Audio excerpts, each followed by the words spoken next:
Got it going? You got me ready, right? Hold on one second. Oh, you good? You good? Yeah, you good. All right. Go ahead and start the live, yeah. Just a quick introduction. Is it started? Okay. Hey, I'll probably give it like a couple minutes to let it populate.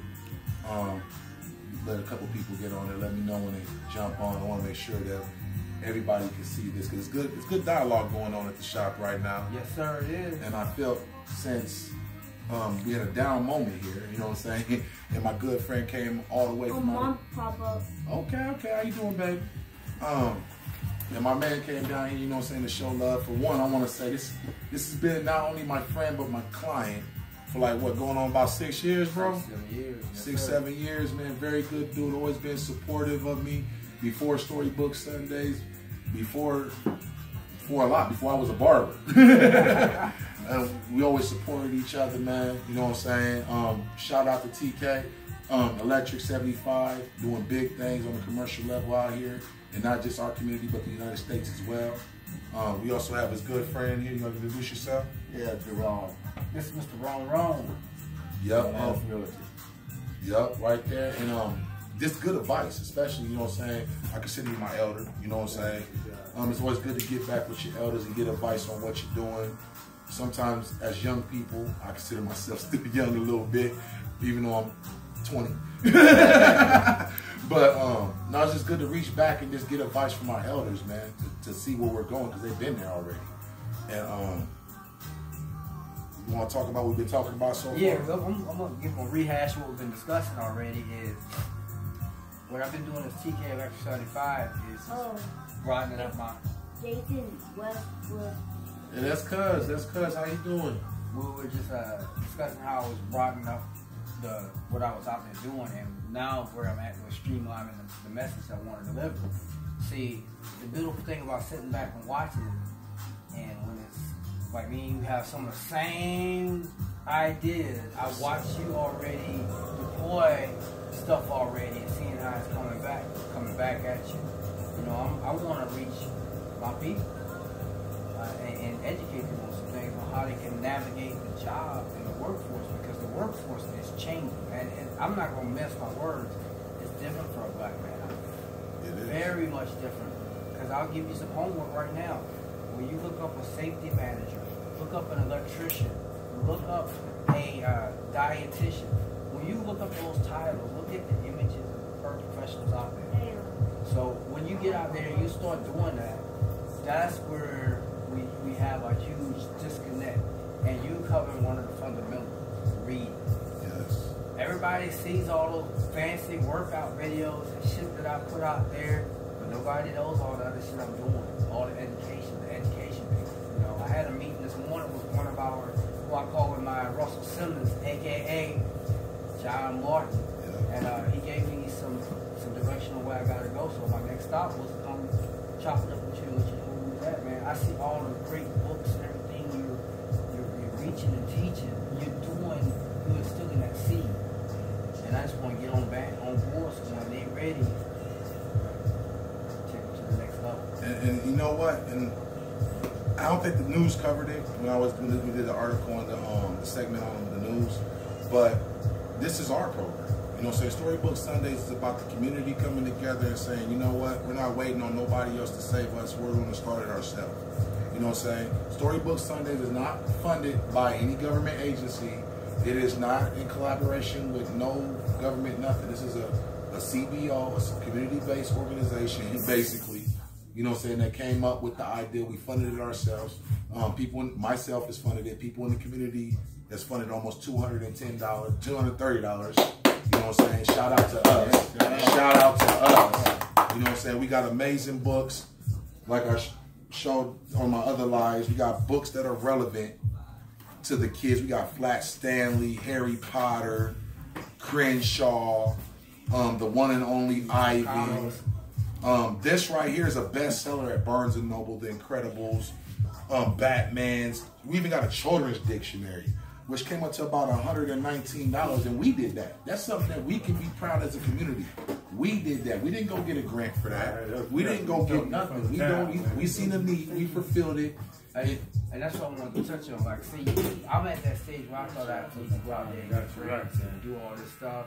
And when I see somebody else doing it, well, I'm gonna put it in a range so we can talk. If I was out there trying to sell some dope or hustle, I'll come to talk to somebody about a dope and a hustle.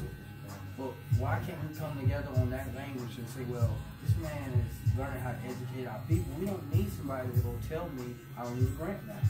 Let my people come together on that. Let my people, let's go half on this and let's put this money together, get these books. Yes, because like it goes back to what we said earlier, you know what I'm saying? It's good to give back, but we can't give back if we don't have the finances. Yeah. You know what I'm saying? So that's why it's important to support each other. You know what I'm saying? And something, matter of fact, I want to get back to that part. I want to touch on something that's really popping in my head.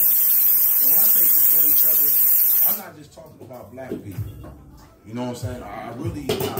You know what I'm saying? Like, yes, us as black people should pay attention because we are the ones failing, but we're in this together. Like I said earlier, my son's, even though he's over here with his, get a picture, just show him.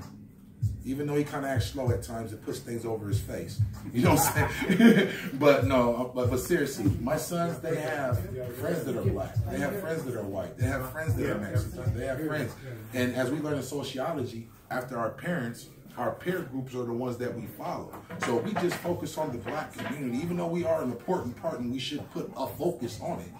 But it can't be just that. It has to be a collective as a whole. Because if we just focus on us, what happens when the Mexicans start not wanting to read no more, or the Latino community? I want to be politically correct, or even the Caucasian community, or all these other communities, and our kids are looking up to them. We could fail our own kids in the process. So that's why Storybook Sundays, yes, we want a large part of the African community to come out and participate, yes, but it's not just for us; it's for everybody.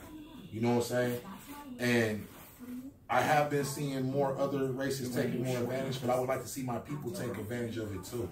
You know what I'm saying? This is for us. Because at the end of the day, these kids that we're not focusing on right now, and I think it's a 65% deficiency level in reading. These are the kids that are going to run our country. If you're worried about Trump, you need to be worried about these kids that can't read running. And what happens like right now, what I'm starting to see in places like when you go to Walmart, they're phasing out a lot of these jobs. Those jobs that we everything is becoming automatic. So that means basically, if you want a job in that field, you're going to have to become the person that has enough intelligence to make the machine. You know, exactly. And if you can't do that, you're phased out. You're phased out. If you can't read, and that sounds like mundane shit. Like you're saying, because you can't read, you can't do it. No, because you can't comprehend. That's what we're talking about. Not just reading. When you get good, you start practicing where it becomes second nature. You get it up here to where it's not a thought process. Now you can read these advanced instructions. You can comprehend these advanced instructions. You can learn machine language. You can learn the next steps of automation. You can learn sequencing. You can learn lean, lead, high-end quality things that are driving manufacturing processes. I want to touch on that right there. Like you said, the comprehension level, the level of... I'll make sure I give you 20 of these. So I can put those in... Matter of fact, we could put these on... I don't think bro would have a problem when I run it by him, but I think we could put one up there. Yeah. And everything. Say, it gives people a visual of what I've been doing. You know, most people only see the workout videos. They don't see the education. And that way you can understand different... A lot of words on here. So, and once you start taking a path, whatever path you choose to take, follow that path. And to rewind a little bit, going back to the comprehension and reading for concept. A lot of people wonder why, like I say, with the donations of books, the reason why we're looking for like newer or recently purchased books is because that's where reading for concept comes in. We only read for concept on things that we are interested in. And I'm going to be honest with you, a lot of these books that people want to donate, they're older books that these kids don't even know about or have a care or concern about. You know what I'm saying? So therefore, in my experience, when you put your time, your money, and your energy towards something, you'll come out with something better. You know what I'm saying? Like the book right here, and I actually bought this book myself, the green one right here. I didn't even take the donation money and buy this book. I bought this one myself. And this is a book that I grew up. This is the very first chapter book I ever read in my life. You go into my life, I said the author off the top of my head from like back in 3rd grade. You know what I'm saying? And I got this book because I wanted to, it was something that I knew about. It was something that was important to me. It was something that I retained over all these years, and I wanted to share it with a child after me. You know what I'm saying? So I went and bought my own money. I went and took my own time and attention and got this. Them are the things I want donated. I want you to donate your information in your head. You know what I'm saying? And if you have a book at home that's old, that you think the kids would like, then fine, donate that. I have no problem. But if you don't have those books like Flat Stanley, if you don't have them books like The One and Only Ivan and Crenshaw and all that like that, why not take out your money and buy it? What better way to show these kids that we care about what you read than to take our own time and money and do it? You know what I'm saying? Because I'm taking mine. I'm taking mine, and some people look like, well, he's only going to give him $5 off with a $20 haircut. Do you know how much it cost me to get that license? Do you know what it cost me? So therefore, every $20 out of my pocket, it's mine if I cut it. And that's the thing. That's the thing about giving back to the community. Giving back does not mean free. Everything you're doing has a monetary value. The lights in here, that costs money. Yeah. You know, the transportation to and from, the wear and tear on being a man in the day of trying and to speaking on about the lights in here, I want to give a shout out to the man that really kind of makes all this possible, Byron Mohammed. We thank you. We appreciate you, brother. What people don't know, as I'm wearing on my shirt, 20 years of excellence. This man has been doing stuff in the community on the low that people don't even know about, bro. People don't even know about what this man contributes. People didn't know that Barbershop Books was an organization that he collaborated, that he teamed up with to bring these books into the shops for us to actually read. Well, shout out to Alvin out in Harlem, which is the organizer of Barbershop Books. There's a lot of things that this man does on the low. The condoms that he has up in the shop for the kids out here. I think he brought in people from the community to talk about blood pressure, which I am a victim of high blood pressure and diabetes. But there's so many things in the community. So thank you, Byron, from the bottom of my heart for allowing this to be possible. He didn't have to do none of this. You know, he didn't have to allow none of this to happen. So thank you. But to go back into that, I just wanted to give that real quick and give props where it's due, because too many times we don't give the pillars of our community the props that they deserve. Like for every Storybook Sunday story that you hear on the news, there's about 7 of them that you don't hear. You know what I'm saying? Like people don't know. I used to give away $10 haircuts back in my old shop. People didn't know that. That didn't make the news. You remember $10 Mondays? Yeah, I remember. Yeah, I'm about to say $10 Mondays and all that. I ain't doing that no more. Don't come up here asking me. I ain't doing that no more. But like, just think about all the stuff that I've done.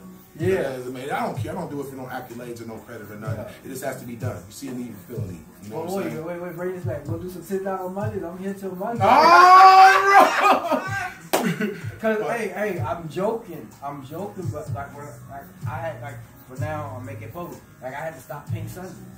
I remember Pink. Matter of fact, look at him. Yeah, people didn't realize that I was giving free electrical work out every Sunday. I volunteered 4 hours of my time. I didn't know this. You couldn't be a bit. It was all over the media. People, guess what were calling me? I already know. It wasn't our people. It wasn't our people. And that speaks volumes, because we always talk about how nobody supports nobody. What? What happened?